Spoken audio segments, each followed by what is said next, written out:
और चलिए रुक करेंगे खबरों का। चिकित्सा शिक्षा मंत्री विश्वास सारंग ने कांग्रेस के प्रदर्शन को लेकर बयान दिया है। उन्होंने कहा कि हार के कारण कांग्रेस नेताओं की मानसिक स्थिति खराब हो गई है। चुनाव से पहले कांग्रेस ने जीएसटी को लेकर माहौल बनाया, अब प्रदर्शन कर रहे हैं। ये उनकी नकारात्मक राजनीति है। कांग्रेस के धार्मिक आयोजनों पर मंत्री सारंग ने कहा कि कांग्रेस के नेता चुनाव से पहले धार्मिक आयोजन करते हैं। विधानसभा चुनाव में राहुल गांधी कोट के ऊपर जनेऊ पहन लेते हैं। क्या कुछ और कहा उन्होंने, आपको सुनवाते हैं। देखिए, कांग्रेस तो हर समय आदिवासी वर्ग को, दलित वर्ग को इस देश में गुमराह करती आई है। यदि कांग्रेस इतनी ही आदिवासियों की हितैषी होती तो खुलकर द्रौपदी मुर्मू जी का उनको समर्थन करना चाहिए। इस देश के यशस्वी प्रधानमंत्री जी को मैं साधुवाद कहूँगा कि उन्होंने आज़ादी के 75 वर्ष बाद पहली बार एक आदिवासी महिला को देश के सर्वोच्च पद पर बिठाने के लिए उन्हें एनडीए का राष्ट्रपति पद का उम्मीदवार बनाया। पर कांग्रेस के नेताओं ने उसका मखौल उड़ाया, उनके खिलाफ वोट किया।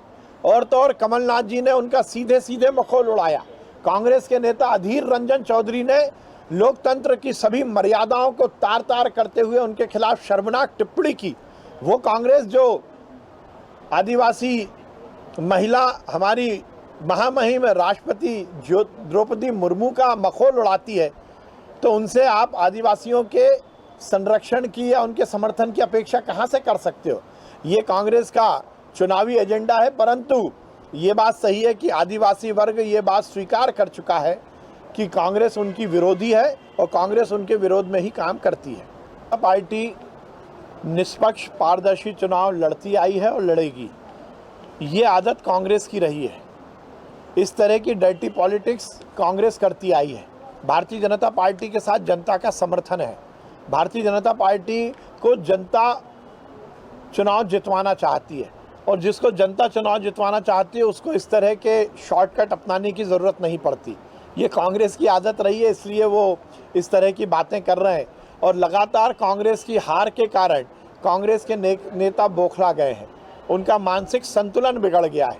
कभी ईवीएम को दोष देना, कभी चुनाव आयोग को कटघरे में खड़ा करना, कभी प्रशासकीय अधिकारियों पर दबाव बनाना, कभी अपनी गलती छुपाने के लिए अपने ही नेताओं की नेतृत्व को शिकायत करना।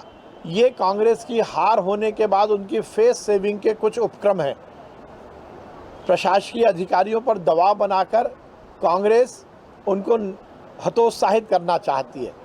मुझे लगता है कि जो व्यक्ति सरकारी नौकरी में है वो निष्पक्षता के साथ काम करता है। उस पर इस तरह के आक्षेप लगाना संपूर्ण कर्मचारी अधिकारी वर्ग और उनके खिलाफ ये कांग्रेस का षड्यंत्र है। इस तरह के आयोजन को राजनीति से जोड़ना मुझे नहीं लगता उचित है। ये अलग बात है कि कांग्रेस के नेता ये जरूर करते हैं। विधानसभा का चुनाव होता है तो राहुल गांधी कोर्ट के ऊपर जनेऊ पहन लेते हैं। विधानसभा का चुनाव होता है तो त्रिकुंट लगाकर राहुल गांधी ये स्थापित करने की कोशिश करते हैं कि वह हिंदू हैं। उत्तर प्रदेश का चुनाव होता है तो प्रियंका दीदी गंगा जी में डुबकी लगाती हैं और उसके बाद गायब हो जाती हैं। कमलनाथ जी केवल चुनाव के वक्त हिंदू होने का प्रदर्शन करते हैं, क्योंकि एंटनी की रिपोर्ट में ये कहा गया है कि कांग्रेस की नीतियों के कारण, उनकी गलत नीतियों और तुष्टीकरण के कारण, मुस्लिम परस्ती के कारण उनको चुनाव में दिक्कत हो रही है। इसलिए कांग्रेस के नेता चुनाव के वक्त इस तरह की बातें करते हैं, राजनीतिक लाभ उठाने की कोशिश करते हैं। भारतीय जनता पार्टी का कोई भी कार्यकर्ता किसी भी स्तर पर हो, वो कहीं भी राजनीतिक लाभ के लिए धर्म का सहारा नहीं लेता। हाँ, ये बात जरूर है कि राजनीति की शुचिता के लिए हम धर्म आधारित अपना व्यवहार रखते हैं और ये अपेक्षित भी है। हम ये सुनिश्चित करते हैं कि धर्म के माध्यम से ही हम राजनीतिक क्षेत्र में काम करें, जिससे हमारी शुचिता बरकरार रहे। कांग्रेस के नेता धर्म का उपयोग केवल राजनीति के लिए करते हैं। परंतु देखिए, आप जनता को तो गुमराह कर सकते हो, भगवान को गुमराह नहीं कर सकते। इसीलिए कांग्रेस हर अनुष्ठान के बाद भी मुंह की खाती है। तो हिंदुस्तान में रहने वाले हर व्यक्ति का अधिकार है कि वो प्रदर्शन कर सकता है, पर प्रदर्शन किस मुद्दे पर कर रहा है। जीएसटी को लेकर अनेक चुनाव के पहले कांग्रेस ने माहौल बनाया और उसके बाद भी भारतीय जनता पार्टी के पक्ष में जनता ने वोट दिया, हमारी सरकार बनी। तो ये मुद्दा तो पूरी तरह जनता नकार चुकी है। अच्छे से टैक्स की वसूली हो और हर व्यापारी को भी उसमें दिक्कत ना हो, लाल फीताशाही समाप्त हो, उसको लेकर यदि सरकार कोई काम करती है तो कांग्रेस के पेट में दर्द होता है। ये नकारात्मक राजनीति है, पर जनता उनके साथ नहीं है। जनता पूरी तरह कांग्रेस को नकार चुकी है। तो किसी को बाहर नहीं भेजा, और इसमें सरकार और पार्टी कहाँ से आई है?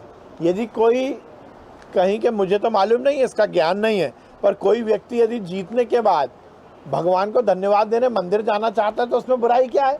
ना पार्टी ने उनको भेजा है, ना सरकार ने उनको भेजा है। इसमें सरकार बीच में कहाँ से आ गई? भारतीय जनता पार्टी एकजुट है, एक मत है, और भारतीय जनता पार्टी हर चुनाव जीतती आई है। नगर निगम परिषद के चुनाव भी भाजपा